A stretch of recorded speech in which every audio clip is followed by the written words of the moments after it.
Otep, cher Camille, je vais répondre à une question qui m'a été posée par un abonné de la chaîne. La question était la suivante.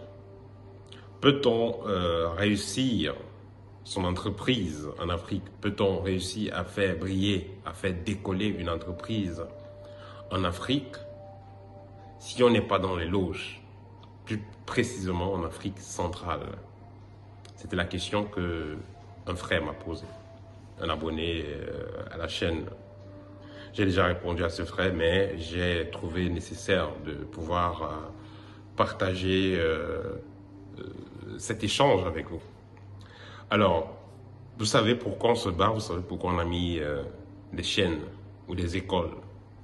C'est parce que le défi que nous avons à relever, ça ne relève pas d'une personne. Nous devons le faire ensemble. Il y a beaucoup qui savent ce qui se passe, mais ce n'est pas tout le monde qui a le courage de venir parler de cela en public. Et aussi, ce n'est pas tout le monde qui a la même expérience. Lorsqu'il ce qui me concerne, quand je vous parle des loges constamment, c'est parce que j'ai été dans ces loges, je sais de quoi il est question, je sais le fonctionnement qui est dans ces loges-là. Et avec le temps, j'ai compris que c'était la pire des erreurs. Et j'ai décidé, une fois que je me suis déconnecté de ces loges et de ces égrégores, j'ai décidé de faire le contraire de ce que j'avais à faire à l'époque.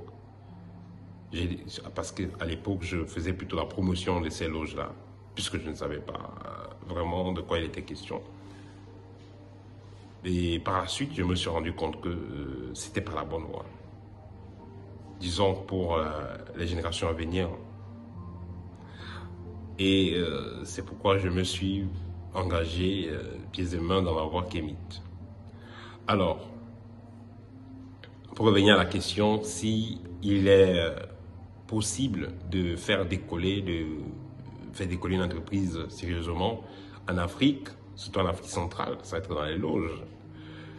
Vous devez déjà savoir que la façon que les entreprises sont organisées, la façon que les ministères sont organisés, tout ça est coordonné depuis le haut. Quand je parle depuis le haut, ça veut dire depuis le gouvernement, depuis la présidence de chacun de ces pays-là. Si un pays a pour président un maçon ou un rosicrucien, cela signifie que ceux qui veulent avoir des bons postes dans ce pays-là doivent être les amis de celui qui dirige ce pays, entre guillemets. Quand je parle doivent être les amis, c'est-à-dire que doivent être dans les mêmes loges. Il y a des gens qui ont des entreprises et vont entrer dans certaines loges parce que bon, ils veulent des couvertures. Parce que quand vous voulez ouvrir des entreprises, ou bien quand vous avez même ouvert une entreprise, il y a les signes. Quand on voit le logo de l'entreprise, on aura une idée de où se trouve celui qui a mis ça. Que ce soit les logos, même les couleurs. Même les couleurs, bref, on apprend tout ça. Ceux qui sont dans ces loges-là savent de quoi je parle. Les couleurs que vous utilisez, les symboles que vous allez utiliser dans vos logos, tout ça, ça parle. Par exemple, quelqu'un va prendre une pyramide, il a mis un cercle au milieu, il a mis un carré au milieu. Il sait ce qu'il est en train de mettre. Il sait le message qui passe. Donc, il y a déjà les logos que les gens vont utiliser, il y a le nom que les gens vont utiliser, et il y a la vibration qui est derrière que les gens vont utiliser et qui va se ressentir par des mystiques. Et dans certains cas aussi, quand vous venez donc avec vos entreprises, on vous demande, vous êtes où? Quand vous ne comprenez pas la question, vous êtes dans quelle loge? Ou qui vous envoie? Quand vous dites c'est tel qui m'a envoyé, le directeur qui vous a demandé qui vous envoie, quand vous dites c'est tel qui m'a envoyé, il reconnaît que c'est son frère ou c'est son frère. Il reconnaît que c'est la personne, que le monsieur tel dont vous parlez qui vous envoie là, il est dans le système et il sait de quoi il est question. Et là maintenant, il va vous donner la place parce qu'il sait que vous comprenez dans les choses. Parce que si telle personne est garant de vous envoyer, en disant que dit que c'est moi qui t'envoie, ça veut dire qu'il a parlé à l'autre, que vous connaissez déjà le système. Donc, le problème, c'est quoi? Chacun est libre d'aller où il veut aller. Mais ce qu'il y a ici, c'est que nous devons penser aux générations de demain. Et nous devons, la priorité pour nous doit être des résultats positifs. Et que ce soit positif à court terme, que ce soit positif à long terme, on veut des résultats positifs qui vont permettre au pays d'aller de l'avant, tout simplement. Et la plupart, disons, tous ceux qui entrent dans une loge, c'est-à-dire une société secrète, le but de chaque société secrète est d'abord de développer ses ressortissants, ceux qui sont ici, ceux qui ont la racine dans ces sociétés secrètes-là. Donc quand vous entrez dans les sociétés secrètes américaines, françaises, ainsi de suite, il faut comprendre que vous vous alignez pour servir cet égrégore-là. D'abord. Or, si vous étiez plutôt dans les sociétés secrètes de chez vous, vous allez vous aligner pour servir le chez vous. Vous êtes donc chef d'État d'un pays africain.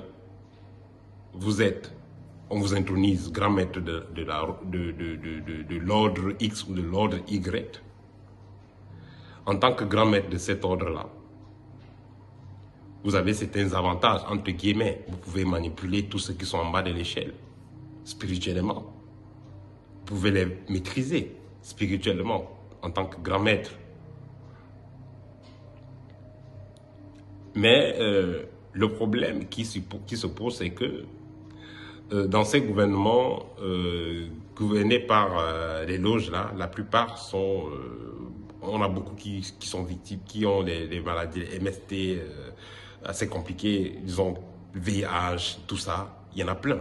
Parce que dans ces pratiques d'homosexualité-là, pratiquées par des mystiques, il y a beaucoup de gens qui ont le VIH.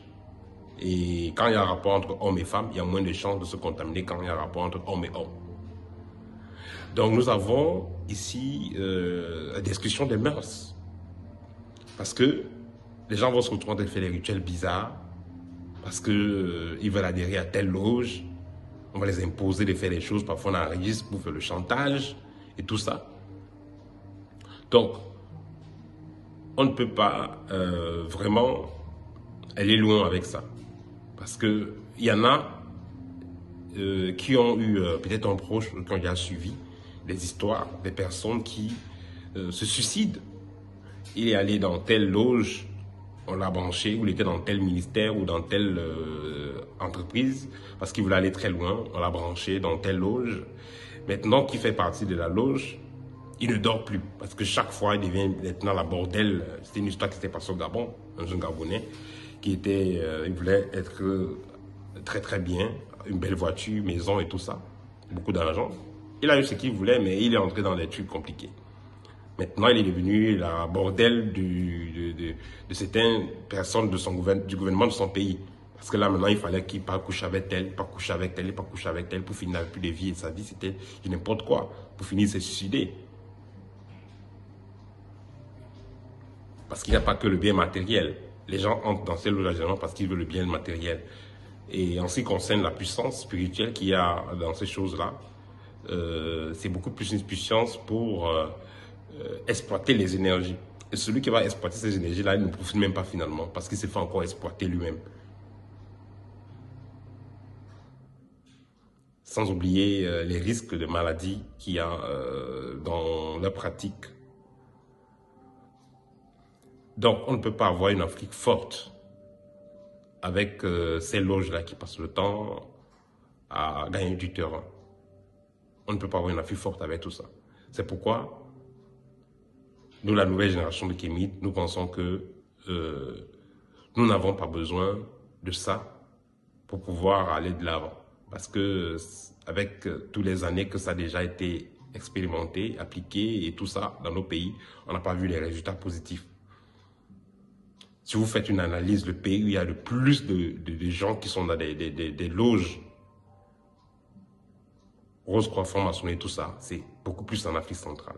Le nombre de membres qu'il y en a, c'est terrible. Il y a tellement de membres.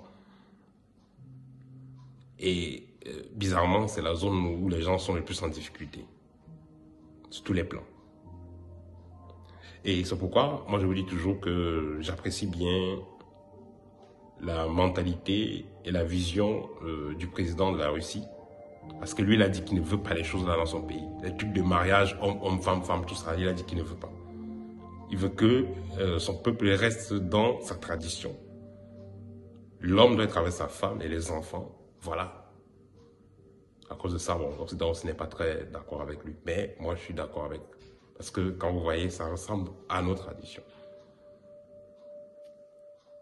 Donc, si nous, Kamites, nous commençons déjà à avoir cette vision-là, que nous n'avons pas besoin de ces loges-là.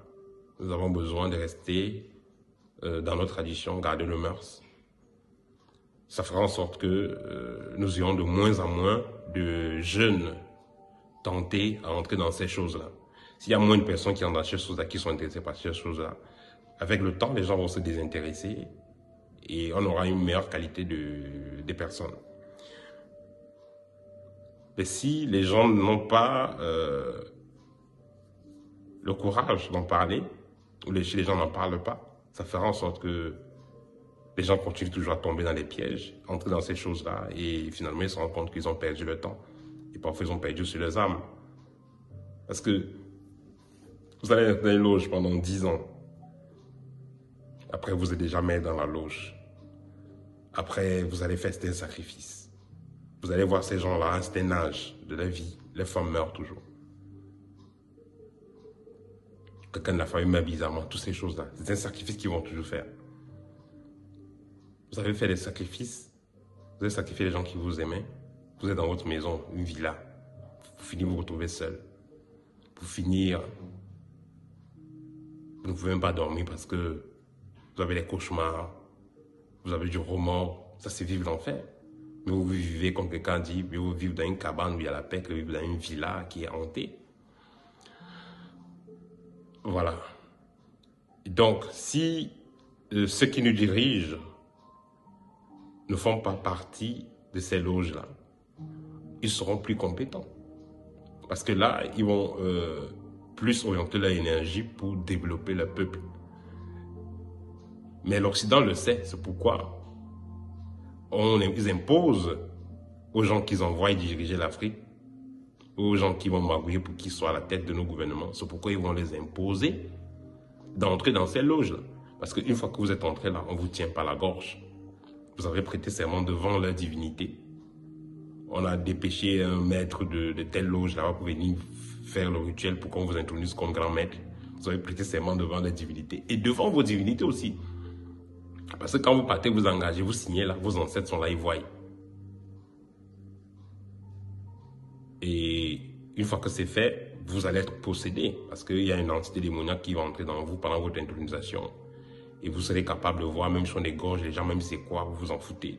Tout ce que vous voulez, c'est rester au pouvoir. Vous n'êtes plus vous-même, en fait. Parce que les gens se posent des questions. Quelqu'un m'a demandé une fois, les reptiliens, est-ce que c'est les humains, est-ce que c'est les êtres qui sont dans d'autres planètes et tout ça. Il faut comprendre que quand quelqu'un avance à un certain niveau dans certaines loges écéphétiques, il n'est plus lui-même. Il n'est plus lui-même. C'est la coque d'un humain qu'on voit, mais l'intérêt c'est autre chose. Donc si on veut vraiment que l'Afrique soit développée, il faut déjà que ceux qui dirigent ne font pas partie de ces loges-là. Et par la suite, on ne va plus imposer à quelqu'un de venir entrer dans la loge X ou Y pour déposer son projet et le valider. Vous apportez votre projet. Si le projet est bon, vous êtes validé. On vous donne la place et vous montrez de quoi vous êtes capable. C'est tout. Mais si quelqu'un est dans une loge compliquée, il a magouillé pour être où il est, il n'a pas mérité par rapport à son niveau académique, par rapport à sa compétence tout simplement, il va vous imposer d'entrer dans son cercle pour que vous puissiez donc avoir accès à certains avantages. Et une fois que vous êtes entré, il va aussi vous utiliser spirituellement. Parce que lui-même, il est là pour lui les gâter, on a tout vidé. Et il va aussi vouloir vous vider pour que vous puissiez avoir de la place à côté de lui. Et c'est comme ça que c'est la triste réalité. Donc, pour finir, il est possible de briller, d'ouvrir son entreprise dans un pays africain prospérer tant que vous n'allez pas faire face à des personnes qui sont trempées dans certaines loges. Parce que j'ai suivi un ministre une fois dire que il ne suffit pas tout simplement d'avoir un doctorat ou d'avoir une licence à Harvard ou je ne sais pas dans quelle université pour travailler au gouvernement. Il faut autre chose. Il a dit ça tout simplement et clairement. Donc c'est ça. Il y a des cas, vous avez des bons projets, des bons dossiers, vous partez déposer quelque part, on prend le dossier, on brûle, on le jette à la poubelle. Parce que justement, on n'a pas dit que bon, c'est celui-ci, il est avec nous dans l'autre truc là, il vient de tel. Voilà. À cause de ça, ne vous valide pas. Donc si nous voulons une Afrique meilleure, il faudra que la jeunesse soit de plus en plus consciente afin que elle ne se lie plus pieds et mains dans des loges. Parce que ceux qui sont liés pieds et mains dans les loges, c'est ceux-là qui plus tard, s'ils ont accès à la magistrature suprême, si plus tard ils doivent diriger le peuple, ils vont imposer aux gens de faire partie de leur loge pour pouvoir avoir un certain statut. On va vous obliger d'entrer dans certaines loges. Ce sera pour eux comme une preuve pour vous, une façon pour vous de marquer votre allégeance. Or, nous n'avons pas besoin de ça. Ce qui fait vraiment décoller un peuple, c'est la validation et quand on encourage le talent, quand on encourage ce qui est bien. Alors là, c'est ça qui fait vraiment décoller un peuple. Parce qu'il y a des génies un peu partout qui viennent chaque année en Afrique avec des projets, mais on jette ces projets à la poubelle parce qu'ils ne sont pas dans des couloirs, parce qu'ils ne sont pas dans des loges. Voilà. Donc c'était le partage pour aujourd'hui. Au TEP et à très bientôt.